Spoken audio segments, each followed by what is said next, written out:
2 साल हो भी गए मोदी 3 टाइम तो भागता है। ऐसा लग रहा है ना। अभी डिस्कस कर रहे थे कि अरे पूरी मेजोरिटी नहीं आई, सरकार गिर गई, मतलब वो कहीं कुछ और हो ना हो जाए। और मार्केट में उस दिन याद है आपको किस तरीके से डिफेंस स्टॉक्स सब 10-10% नीचे थे, मिड कैप इंडेक्स 10% नीचे आ गया। उसके बाद फिर क्या ज़बरदस्त रिकवरी हुई थी। 2 साल निकल गए वाकई में। और खैर लेट्स वेट एंड वॉच।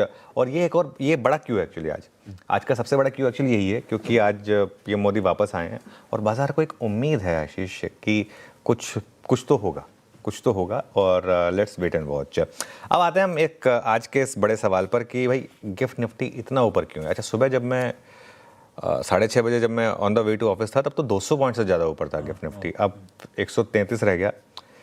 और ध्यान रखिए कल हम ऑलरेडी अपने लो से अच्छा खासा रिकवर कर चुके हैं। कारण क्या है गिफ्ट निफ्टी के ऊपर होने का? कच्चा तेल कल रात को 5% गिरा।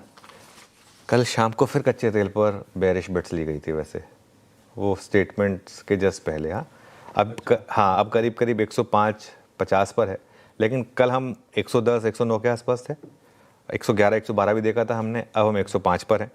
अब देखते हैं ये 105 के और नीचे आएंगे अगर तो थोड़ा सा पॉजिटिव हो सकता है।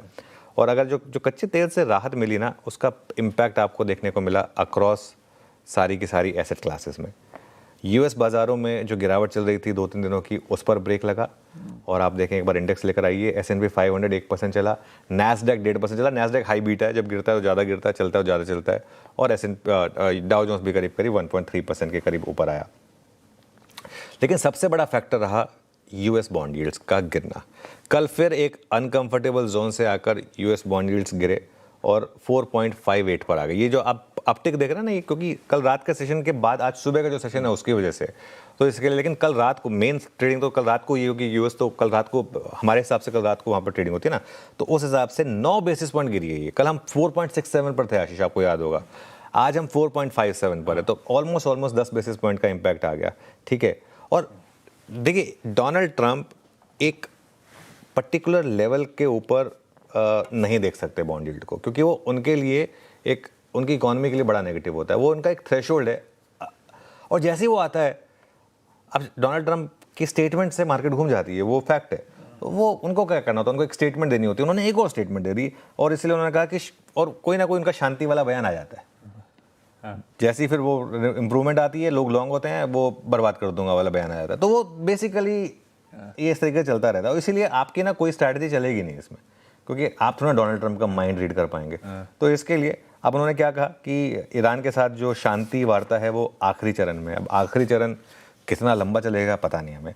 और इसी बयान के बाद कच्चे तेल में हमने तेज़ गिरावट देखी। वो 110 वाला 105 पर आ गया बेसिकली।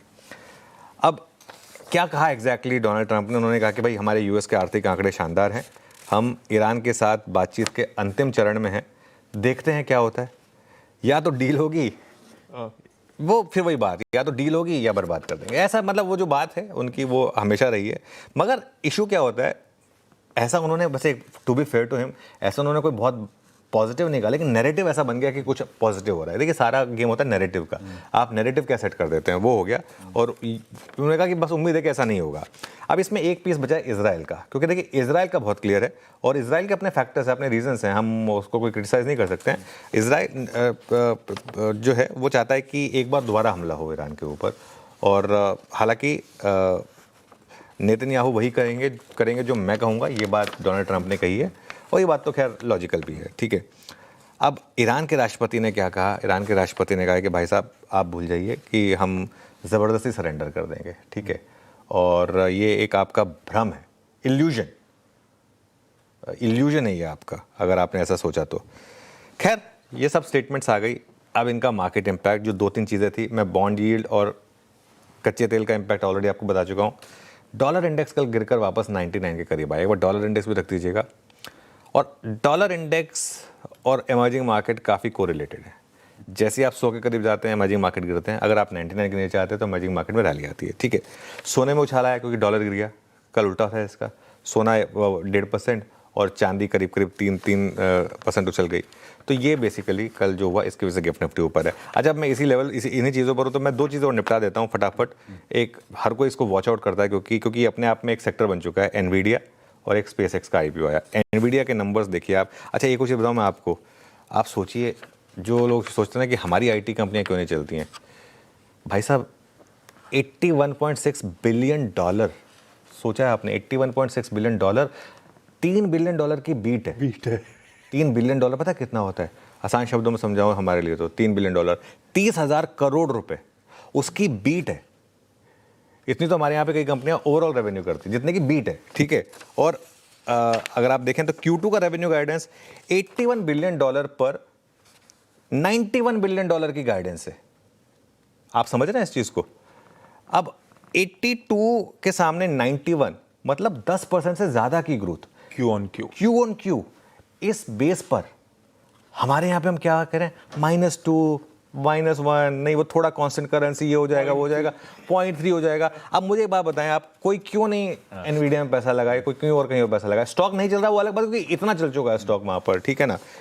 एनवीडिया का मार्केट कैप हमारे पूरे मार्केट कैप से ज़्यादा हो चुका है, तो फिर एक एट सम स्टेज ऑब्वियसली थोड़ा सा एक फैक्टर होता है। और इसमें तो उन्होंने चाइना का इंक्लूड भी नहीं किया है, जो चाइना से कमाई होगी वो इंक्लूड भी नहीं किया है। तो सोचिए आप किस तरीके से कंपनी आ रही है। और एक और चीज़, दो चीज़ें हुई। एक तो स्पेसएक्स का आईपीओ, जो भाई साहब अपने एलन मस्क हैं उनका, वो अगले महीने नैस्डैक पर एक कॉन्फिडेंशियल लिस्टिंग की तैयारी कर रहे हैं। इसका वैल्यूएशन $1.25 ट्रिलियन, एक और $1 ट्रिलियन की कंपनी की लिस्टिंग हो रही है यहाँ पर।